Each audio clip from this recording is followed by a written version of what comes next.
पूजनीय संत समाज, धर्म प्रेमी बंधुओं, भक्तिमती देवियों,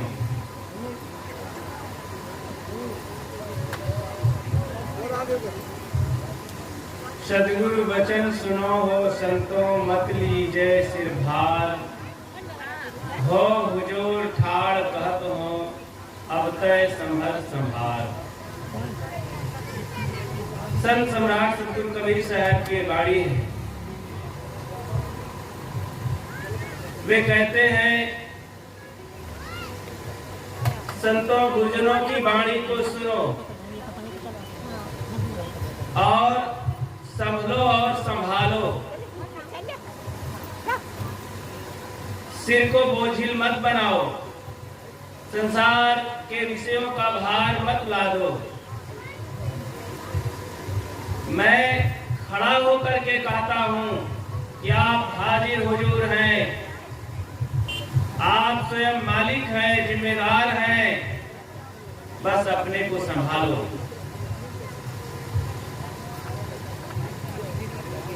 ध्यान दें, सदगुरु संतों की वाणी को क्यों सहे हम?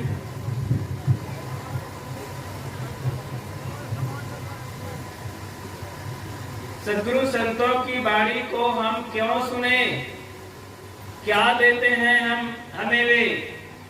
ये प्रश्न होता है, सोचते हैं। आप लोग बताएंगे क्यों सुना जाए? एक प्रश्न करता उठ खड़ा हुआ नौजवान, महाराज बताइए,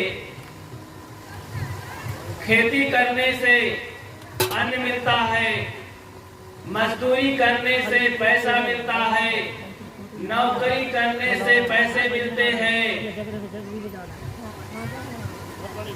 और जो भी संसार समाज में कुछ कमाओ धमाओ कुछ करो, सब में फल दिखाई देता है। संतों के सत्संग और सेवा में क्या मिलता है? सब संत उनकी मनोभावनाओं को देख करके बताए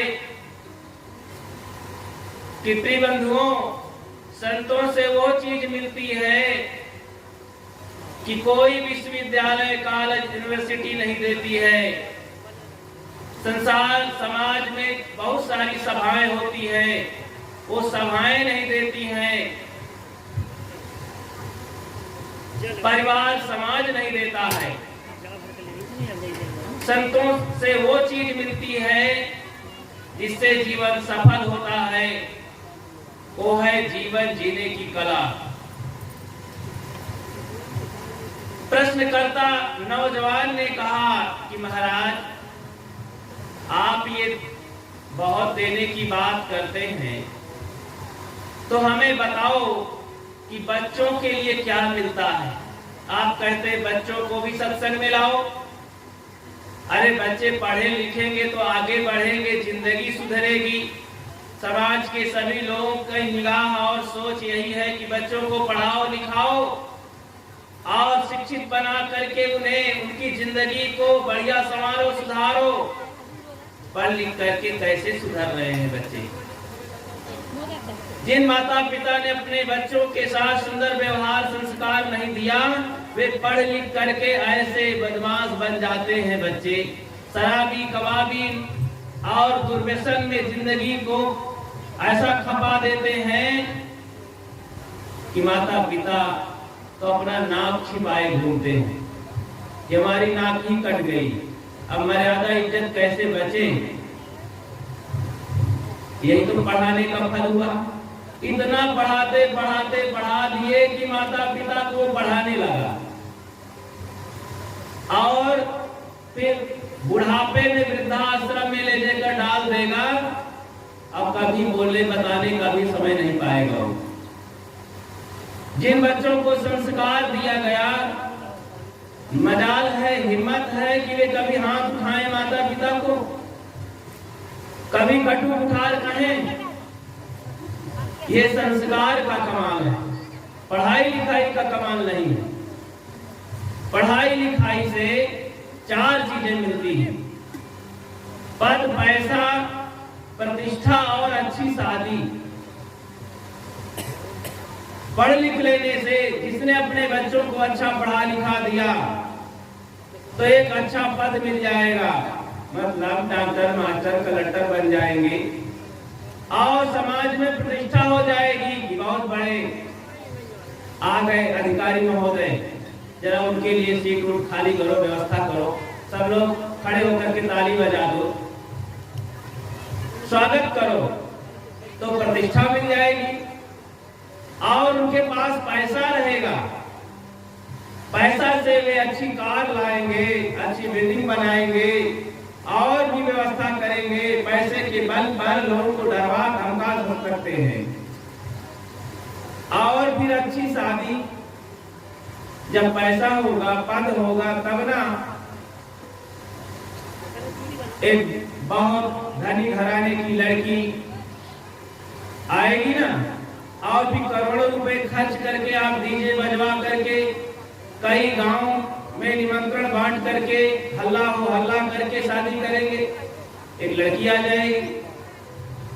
ये चार चीजें बदबू होती हैं पढ़ाई लिखाई करने से, लेकिन एक के अभाव में ये चारों अभिशाप बन जाते हैं। एक क्या चीज है? अच्छे संस्कार। अच्छे संस्कार के बिना ये पद घमंड का कारण हो जाता है, अहंकार का कारण हो जाता है कि मैं बहुत बड़ा आदमी हूं, मैं सब कुछ कर सकता हूं, मैं नष्ट कर सकता हूं इस गांव को। तो इस तरह से ये चारों पद, पैसा, प्रतिष्ठा और अच्छी शादी करके वे शांति नहीं कमा सकता है, समाज की सेवा नहीं कर सकता है, लोगों को सुख शांति का रास्ता नहीं दिखा सकता है, हमदर्दी से नहीं जी सकता है। वे लोगों को परेशान करने के लिए वे अपनी तैयारी करता है। एक के अभाव में क्या? अच्छे संस्कार। वो संस्कार मिलता है सत्संग में। सो जानो सत्संग प्रभाव, लोकौ वेद न आन उपाऊ। ज्ञानी पुरुष कहते हैं हमें जो कुछ मिला है सुख शांति का रहस्य राज, वो सत्संग में मिला है और कहीं लोक वेद में नहीं मिला है। बंधुओं, संतों से बच्चों के लिए संस्कार मिलता है। ध्यान से सुनिएगा, बच्चों के लिए क्या मिलता है, जवानों के लिए क्या मिलता है, बूढ़ों के लिए क्या मिलता है और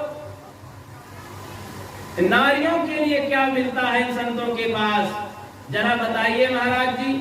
महात्मा ने अपनी भी कमर कस करके और तैयार होकर के गिनाना चालू किए। महाशय सुनिए, बच्चों को अच्छे संस्कार मिलते हैं, जवानों को सद्बुद्धि मिलती है, बूढ़ों को सांत्वना मिलती है, बुद्धिमानों को ज्ञान मिलता है, अहंकारियों का अहंकार चूर हो जाता है, नारियों को जागृति मिलती है। बच्चों को वो संस्कार मिलते हैं जिससे संस्कार के बिना जिंदगी बिगड़ जाती है। जिन लड़के लड़कियों में संस्कार नहीं है उनके जीवन को देखें, बहुत पढ़े लिखे, बहुत सुंदर दिखाई देते हैं, नीचे से ऊपर तक ऐसा सजे धजे हैं कि क्या बताएं, जैसे तांगा हाँकने वाले क्या कहते हैं, घोड़े होते हैं ना, खूब सजाए जाते हैं, इतना सजाते हैं उनको और फिर नाच देते हैं तांगा में, और खूब डंडे से और कोड़े से कूट करके सड़क पर दौड़ाते हैं और एक दिन सड़क पर ही गिर करके वो घोड़ा घोड़ी मर जाते हैं। इसीलिए सजाते हैं, मार डालने के लिए, खूब काम लेते हैं। शरीर को अधिक सजाने वाला यही गति को प्राप्त होता है। लोग ऐसा सजते सजाते हैं संस्कार के अभाव में। हमारे महापुरुषों ने बताया है पुरा काल में, सादा जीवन उच्च विचार। ये छोटा सा सूत्र है जीवन को सुंदर बनाने के लिए। बाहर का चेहरा सब लोग सुंदर बना लेते हैं, जरा भीतर का चेहरा बनाओ। भीतर का चेहरा सुंदर नहीं है तो बाहर का सुंदर बनाने से खतरे बढ़ जाते हैं, बदनामी होती है और लोग नाक भौं सकोड़ते हैं, लोग उनसे डरते हैं। बच्चों को संस्कार मिलते हैं, जो लड़का लड़की संस्कारित हो जाएंगे, आगे चल करके भविष्य में हमारा समाज सुंदर बनेगा और सुंदर नागरिक बनेंगे वे, और उन लोगों से कोई खतरा नहीं होगा। एक लड़की संस्कारी जब ससुराल जाती है तो अच्छी पत्नी बनती है, गृहिणी बनती है, और अच्छी माँ बनती है, अच्छी भाभी बनती है, अच्छी दादी दादा बनते हैं सब ये लड़के लड़का। और मैडम बन गई, स्कूल में गई तो बढ़िया ढंग से बच्चों को पढ़ाती है, परिवार को संभालती है, बच्चों को संस्कार देती है, काम अच्छा करती है। अगर संस्कार नहीं है तो वहां भी जाकर के बिगाड़ानंद बन जाया करते हैं। वही लड़के लड़की बड़े होकर के अत्याचारी, भ्रष्टाचारी, बलात्कारी, घूसखोरी करके जिंदगी को खराब करते हैं। संस्कार एक ऐसी चीज है कि जीवन की सबसे बड़ी संपत्ति है। संतों से मिलता है, संतों के संग में आने वाला दुर्व्यसन मुक्त जीवन जीता है, अंधविश्वास मुक्त जीवन जीता है। यही लड़का लड़की तो पढ़े लिखे हैं। आज का जो चलन चला है कि बड़े कॉलेजों में जाकर देखिए 60% लड़की लड़का भ्रष्ट है, चरित्रहीन है। उन्हीं मास्टरों और मैडमों से जाकर पूछिए, पार्कों में बैठे रहते हैं चरित्र भ्रष्ट होकर के, हाथ में हाथ पकड़ करके मोबाइल चलाते हैं। माता पिता सोचते हैं हमारे बेटा बेटी तो गए हैं वहां विद्यार्जन करने। अरे विद्यार्जन करने नहीं गए हैं, जीवन को बिगाड़ने गए हैं, और वही फल देंगे, वो फल पाएंगे। बंधुओं, संस्कार की बहुत बड़ी जरूरत है। जवानों को सद्बुद्धि मिलती है। अगर सद्बुद्धि हो जवानों के पास तो मजाल है तंबाकू बीड़ी सिगरेट खाएंगे, मजाल है माता पिता को दुख देंगे, मजाल है कि अगर सद्बुद्धि हो तो जड़ पूजा करेंगे, मिट्टी पत्थर की पिंडियों को पूजा करेंगे। अरे वे विवेक से चलेंगे, पथभ्रष्ट क्यों होंगे, सामान्य खिलवाड़ में क्यों पड़ेंगे। सद्बुद्धि के अभाव में आज आदमी क्या कर रहा है। विज्ञान ने हमें क्या दिया, विज्ञान ने हमें जीवन गुजर के कुछ साधन दिए, और जीवन को बिगाड़ डालने के लिए इतना साधन उपस्थित कर दिए हैं कि आज उसी में समाज लुभा लुभा करके इतना चिंतित है, इतना बिगड़ता जा रहा है, सुख का नामो निशान नहीं है। घर में सब है, सोफा सेट है, डिनर सेट है, टीवी सेट है, लेकिन दिमाग अपसेट है।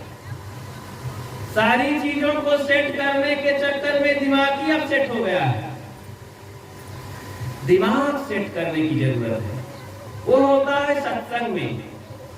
जवानों को सद्बुद्धि मिलती है। बंधुओं, सद्बुद्धि की बहुत बड़ी जरूरत है।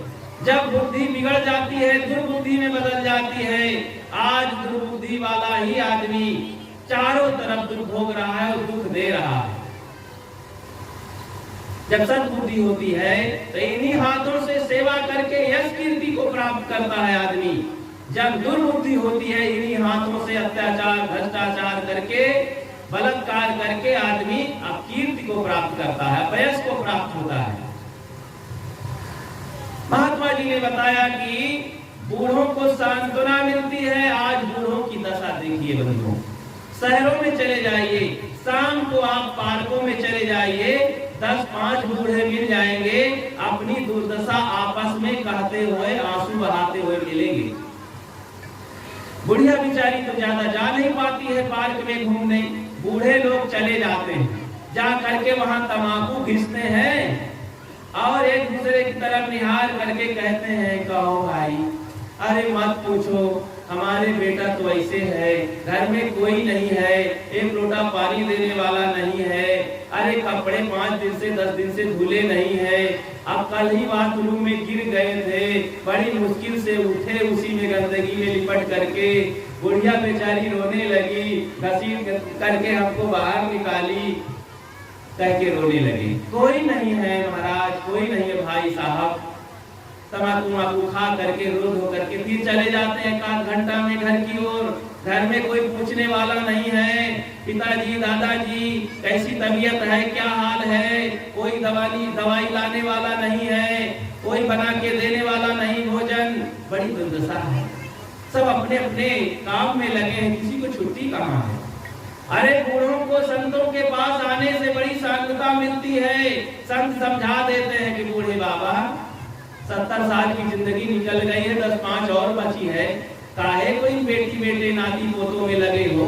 अरे कुछ भजन करो, इस दुनिया में कुछ नहीं है। और आंख मूंद करके भजन करो, मौन हो जाओ, मुख से कुछ निंदा ना करो, आंख से कुछ ना देखो, बिगड़ जाने तो जो कुछ बनना बिगड़ना है। मौन होके रहो, आंख मूंद लो दुनिया से, भीतर झांको, कुछ यहाँ रहने वाला नहीं, सब छूटने वाला है, सब धोखाधड़ी है, सब माया मोह की बाजार है। इसलिए आत्मचिंतन करो, गुरुजनों की बातों को ख्याल करो। एक ठाकुर जी थे, उनके पास 2 बेटे थे। बड़ी मोह ममता से बिल्डिंग बना करके, 2-2 भव्य भवन खड़ा करके, दोनों बच्चों की शादी करके, सुंदर पत्नी ला दिए और बांट दिए घर को, बड़े निष्कपट भाव से कि बेटा इसी में दोनों महलों में रहो अलग अलग, और मेरा ही सब है, मेरे बच्चे हो, मेरा घर है। बच्चे कहे पिताजी वास्तव में बहुत बड़े हैं, ऐसा पिता तो हमने देखा नहीं। 4 दिन बाद पिताजी इधर उधर खाने लगे, जैसे कुत्ता होता है ना, इधर से उधर कौरा। सोचा कि बड़ा मुश्किल है, ये तो ठीक नहीं, हम एक तरफ रहेंगे। तो छोटे बेटे की तरफ खाने लगे, तो छोटी बहू सोची कि तो पहाड़ टूट पड़ा, ये बुढ़वा का दिमाग खराब हो गया है, हमारी ही तरफ ये डटा पड़ा रहता है। तो उसने कहा सुनो जी, अपने पति से कहती है, सुनो जी, ये बुढ़ा बाबा हमारी बिंदी देखता रहता है अब तक, इसका चरित्र ठीक नहीं है। तो उनका पति आकर के कहता है अपने पिता से, क्या रे बूढ़े, तेरा दिमाग खराब हो गया बुढ़ाईदार? क्या है बेटा, क्या है ऐसा, मुझे क्यों कटुठार हो रहा है? अरे कहीं नालायक कहीं का, घसीट करके सड़क पर कर दिया।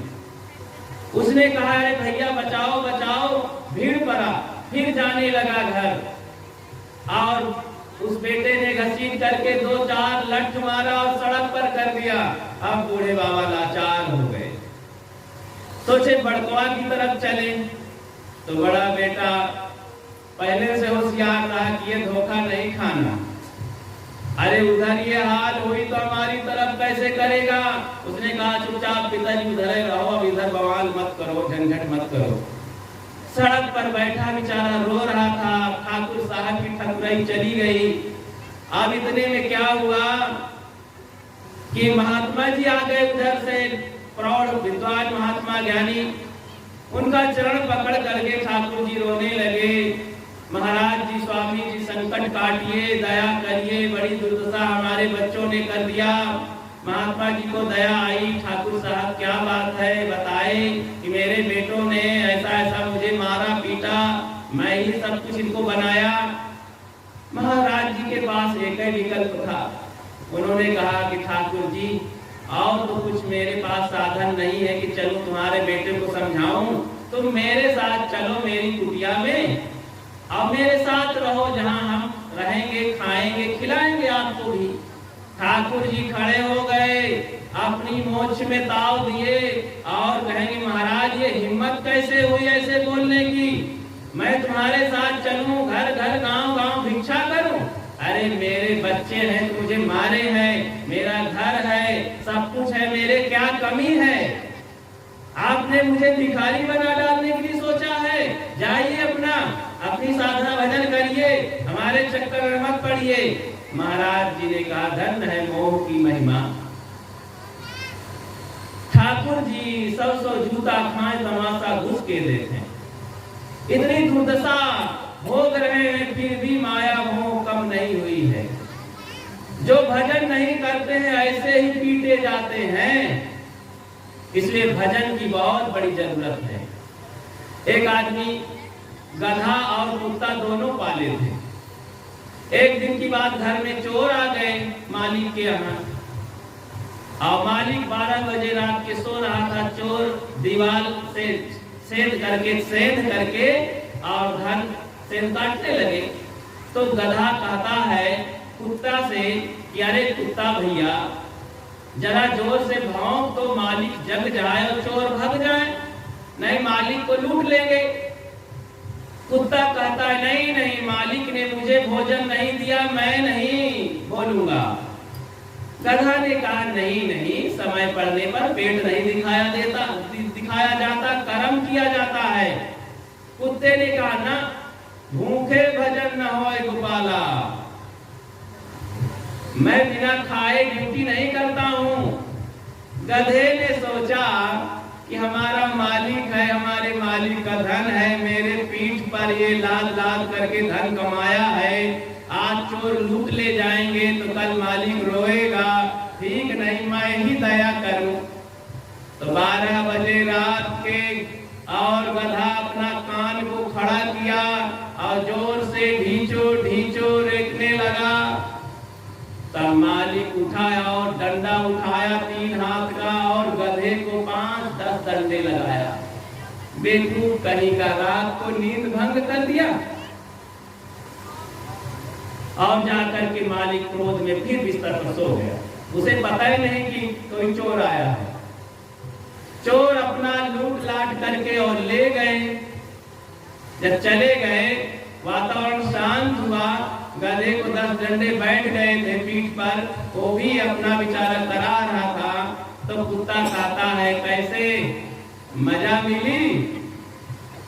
अरे जो दूसरे की ड्यूटी में ड्यूटी बजाता है वो ऐसे ही डंडों की मार पड़ती है। मतलब ड्यूटी तो मेरी थी। कुत्ता कहता है ड्यूटी तो मेरी थी, मेरी ड्यूटी में तू ड्यूटी बजाने चला है, तो ऐसे ही मार पड़ती है। बूढ़े बुजुर्गों ध्यान देना, आपकी ड्यूटी समाप्त हो चुकी है। आप अपने बाल बच्चों को पाल पोस करके छुट्टी पाए हैं, रिटायर्ड हो गए हैं, सरकार भी रिटायर्ड कर देती है। आप इन बच्चों के मुंह ममता में ना पड़ो, भजन करो। अगर नाती पोतों की भी पालने पोसने के चक्कर में पड़ोगे तो उसी गधावा की तरह कूदे जाओगे। इसलिए भजन में समय लगाओ, कब तक पालते पोसते रहोगे। महाराज जी ने अपनी और आगे की सीढ़ी बढ़ाई कि सुनो जी महाशय जी, संतों से बच्चों के लिए संस्कार तो मिलते हैं, जवानों के लिए सद्बुद्धि मिलती है, बूढ़ों के लिए सांत्वना मिलती है, और नारियों के लिए क्या मिलता है? अरे ये बेचारी नारियां तो चली आती हैं तो आधी बात समझ भी नहीं पाती है, सुनती है, अब कुछ आनंद शोभा बढ़ा करके चली जाती है। महाराज जी ने कहा नहीं, नारियों के लिए संतों से जागृति मिलती है। इतिहास बताता है कि नारियों का बहुत बड़ा शोषण हुआ बंधुओं। 4 वर्ण तो था ही, 4 वर्ण में भी एक सबसे नीचे वर्ण है जिसे शूद्र कहते हैं, और शूद्र में भी अति एक 5वां वर्ण है, अति शूद्र नारियां आती हैं। आप शास्त्रों में देख लीजिएगा, अति शूद्र में आती है। और इनको और ब्रेक लगा दिया गया। शूद्र को तो पढ़ना लिखना बंद किया गया, वेद शास्त्र पढ़ना मना है, ये है वो है, बहुत सारे शास्त्रों में लिख करके और उनका कुत्ता बिल्ली की तरह जीने के लिए मजबूर किया गया। लेकिन नारियों के लिए तो और मकान से बाहर नहीं निकलना है, कितनी भी गर्मी पड़ती हो, अपने पोशाक में ही रहना है, भीतर ही रहना है, और न जाने पढ़ना लिखने की तो बात ही नहीं है। अभी भी आप चले जाइए अफगानिस्तान, तालिबान अपने स्त्रियों की कितनी दुर्दशा अभी भी करके रखे हैं। अभी भी वहां पढ़ना लिखना नाजायज है, जायज नहीं है। तो नारियों के लिए महात्माओं के पास बराबरी का दर्जा। सतगुरु कबीर ने कहा, आधे बसे पुरुष आधे बसे जोय, पंडित देखो हृदय विचारी, को पुरुषा को नारी, सब में आत्मा बसती है, सब भजन के अधिकारी हैं। जैनियों में कहा गया कि ये नारियां जब पुरुष बनेंगी तब मुक्ति पाएंगी, अभी मुक्ति नहीं मिलेगी इनको, कितना भी भजन करें। लेकिन नहीं, सतगुरु कबीर ने कहा नहीं, सब मुक्ति के अधिकारी हैं। देखो तथागत बुद्ध ने तो नारियों के लिए रास्ता ही खोल दिया है। नारियां वैराग कर सकती हैं, त्याग कर सकती हैं। नारियों से हमारा भी निवेदन है कि आज समय बदला है, हर क्षेत्र में अपनी उन्नति करने के लिए वे खुला द्वार उनके लिए हो गया है, कर रही हैं। राजनीतिक क्षेत्र में, धर्मनीतिक क्षेत्र में, घर गृहस्थी में, शिक्षा विभाग में और नेतागिरी में सब तरफ नारियां आगे बढ़ रही हैं, वैज्ञानिक बन रही हैं। धर्म क्षेत्र में भी कथाकार बन रही है, विद्वान बन रही है, साधना कर रही है, वैराग्यवान बन रही है। नारियों में भी खूब खुले दिल से आगे वैराग्यवान बने, त्याग करें, विषयों का त्याग करके ब्रह्मचर्य पूर्वक साधना करके अपना कल्याण कर सकती हैं। आज उस समय आया है, खुली छूट है, सब लोग आगे बढ़ सकते हैं।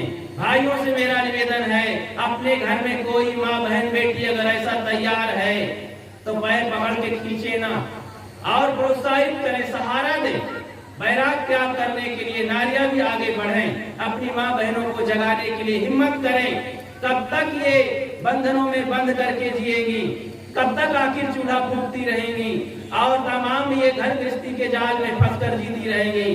केवल ये उपासना पद्धति से काम नहीं चलेगा, हमें तो आत्मचिंतन करना पड़ेगा। महाराज जी ने बताया नारियों को जागृति मिलती है, विद्वानों के लिए ज्ञान बढ़ जाता है और अहंकारियों का मान मर्दन हो जाता है। अहंकारी सोचते हैं कि क्यों जाए हम सत्संग में, ये तो अनपढ़ होते हैं महात्मा लोग, कम पढ़े लिखे, हम तो बहुत पढ़े लिखे होते हैं। ऐसा अहंकार होता है, हम तो बड़ी जात के हैं, बड़े धनवान आदमी हैं, बड़े सुंदर हैं, ये महाराज लोग तो नीचे बैठाएंगे, क्यों जाए सत्संग में। तो अहंकारी लोग जब आ जाते हैं तो संतों के ज्ञान विचार सुन करके उनका मान भंग होता है और वे विनम्र होते हैं, लाचार होते हैं और कहते वाह महाराज जी, हम भूल में थे, आपने हमारे हृदय को जगा दिया है। बंधुओं, जागृति जब आती है, एक उदाहरण आगे बंद कर देता हूं, ध्यान दें बहने, ध्यान दें, इनके लिए एक उदाहरण सुनाता हूं। जब जागृति आती है तो कैसे आदमी जग जाता है। एक नौजवान नवयुवक लगभग 28-30 साल का हो गया था, निर्णय ले लिया था मैं शादी नहीं करूंगा। क्या निर्णय ले लिया था? शादी नहीं करूंगा। इसके बाद उसका मित्र आया, लगभग कई महीनों सालों में देखा कि मेरा मित्र घर में होगा, चले मिलाते हैं। मिलने के लिए अपने मित्र के पास जाता है, वो जो पुराना मित्र था, पहले वाला क्लास फेलो, वो शादी करके रह रहा था, 2-2.5 साल 3 साल बीत रहे थे, तो आया था मिलने। ध्यान दें, तो देखा कि मित्र के पास, बोले कहो पप्पू भैया क्या हाल चाल है? बोले हाल चाल ठीक है भैया। क्या हाल है? तो भाभी कहाँ है? अरे यार भाभी का नाम ले, तो मैं तो शादी ही नहीं किया हूँ। पप्पू ने शादी नहीं किया था और उसका मित्र आया था बॉम्बे से मिलने, सोचा कि ये भी शादी कर लिया, इसके भी बाल बच्चे हो गए। कह यार तुम शादी क्यों नहीं की? देखो मेरा बेटा भी 2.5 साल का हो गया है, बढ़िया फुदक रहा है, पापा जी कर रहा है। कहे यार मैं शादी नहीं करूंगा, बड़ी झंझट है, ये बंधन में बवाल में मैं नहीं पड़ूंगा। स्त्रियों के जाल में पड़ जाने से बड़ा बंधन होता है और उनकी अंगुली में नाचना पड़ता है, उन्हीं के तमाम श्रृंगार बनाने के चक्कर में सारी जिंदगी खपाना पड़ता है। कहे अरे पागल कहीं का, अरे शादी कर ले, मैं व्यवस्था करूंगा, मैं बताऊंगा कैसे स्त्री को बस में कस किया जाता है। कहे ठीक है तब तो कर लूंगा भाई। हिम्मत देने से हिम्मत आ गई, ये बनावटी हिम्मत थी। लड़के ने तैयारी की, रिश्ता जुड़ा, शादी कर लिया। लड़की जिस दिन आई, आने वाली उसके पहले ही मित्र ने कान में बता दिया कि ये वाला मंत्र लागू करना। स्त्री के पत्नी के कान में और उसके सामने ऐसा दिखाना, ऐसी धौंस जमाना कि वो डर जाए और भी सारे दिन पूरा जीवन तुम्हारी गुलामी करती रहे। वो पप्पू खुश हो गया, चलो भैया। लड़की घर में आई, अभी रात बीती, सुबह ही प्रयोग करना चालू किया। क्या मित्र ने बताया था? मित्र ने एक कान में बता दिया था, नहीं तो इतना शब्द उन्होंने कहा, कोई काम जब बताओ तो बस नहीं तो लगा दो। तो पप्पू ने कहा, जल्दी पानी लाओ नहाने के लिए, नहीं तो। पत्नी डर गई, कह रही पानी नहीं ले जाएंगे तो डंडों से पीटने लगी। फटाफट पानी गर्म करके बाथरूम में ले गई नहाने के लिए, स्नान ध्यान किया, फिर बोला जल्दी जलपान तैयार करो, नाश्ता लाओ, नहीं तो। फिर बेचारी पकौड़ी भजिया बड़ा बड़ा बना के ले गई जल्दी से जलपान करने के लिए। सोचिए, पता नहीं इसका दिमाग कैसा है, आदमी है पुरुष है, कहीं पीटने लगे। तो जलपान उलपान किया, गया सर्विस, नौकरी करके शाम को आया, जूता उता उतारा, कपड़े उतारे, कहीं पानी ला, नहीं तो। अब ये धंधा चालू हो गया। मित्र ने बता दिया था, नहीं तो वाला शब्द छोड़ना नहीं, स्त्री इतना डर जाएगी कि पीछे पीछे गुलामी करती रहेगी। ऐसा करते करते 6 महीना बीत गया। अब वो चिंता के मारे औरत पागल हो गई, वो तमाम तरह से पीली पड़ गई, उसकी खून की कमी हो गई शरीर में, क्योंकि खाती पीती नहीं थी चिंता के मारे। ये तो मुझे जानवर मिल गया है, आदमी नहीं है ये, मेरा कर्म रूठ गया है, मेरी किस्मत खराब हो गई है, ये तो आदमी नहीं है। रात दिन मुझे नहीं तो मैं इतनी सेवा करती हूँ तो भी ये मुझे कभी भी प्रेम से नहीं बोलता है। अरे बंधुओं, ये भी आदमी ही है। ये माताएं बहनें भी चाहती हैं, प्रेम चाहती हैं, सम्मान चाहती हैं, इज्जत चाहती हैं। जिस घर में इनकी इज्जत नहीं होती है, इनका सम्मान नहीं होता है, वो घर नरक होता है। पप्पू ने इतना धमका दिया था अपनी औरत को कि बेचारी बीमार रहने लगी। 6 महीना के बाद घर से निकली, पड़ोस की एक औरत ने देखा, अरे तुझे क्या हो गया है? उसने सारी हकीकत को बता दिया कि मेरा पति ऐसा करता है। पड़ोस की औरत ने हिम्मत दिया, देखो जगाने वाली बात। जब जग जाती है औरत तो क्या करती है? जगा दिया,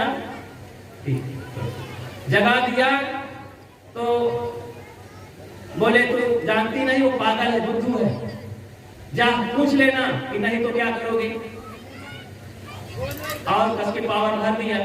गई दूसरे दिन घर में और रोज की तरह कहा पानी लाओ जल्दी से, नहीं तो बस घूम के खड़ी हो गई, नहीं तो क्या करोगे। आप सोचा कि आगे वाला मंत्र तो मित्र ने बताया ही नहीं। बोलो नहीं तो क्या करोगे?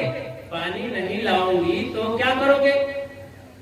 कहीं नहीं तो फिर ठंडे पानी से नहा लूंगा। बस स्त्री जान गई कि अब ठंडे पानी से इसे नहलाना है। 6 महीना हो गए और मेरी तो जान ले लिया है।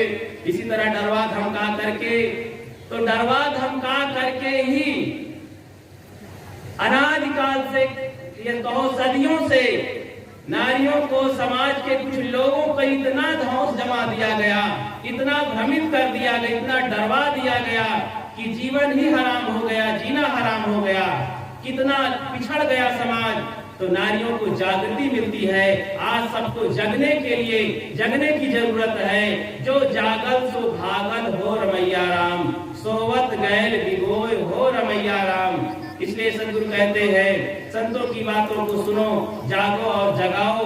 स्वयं तुम हाजिर हुजूर हो, तुम्हारे भीतर परमात्मा बैठा है। इसको जानो, पहचानो, बाहर से अपना भटकाव बंद करो। अपनी बात को विराम देता हूँ। बोलिए सदगुरु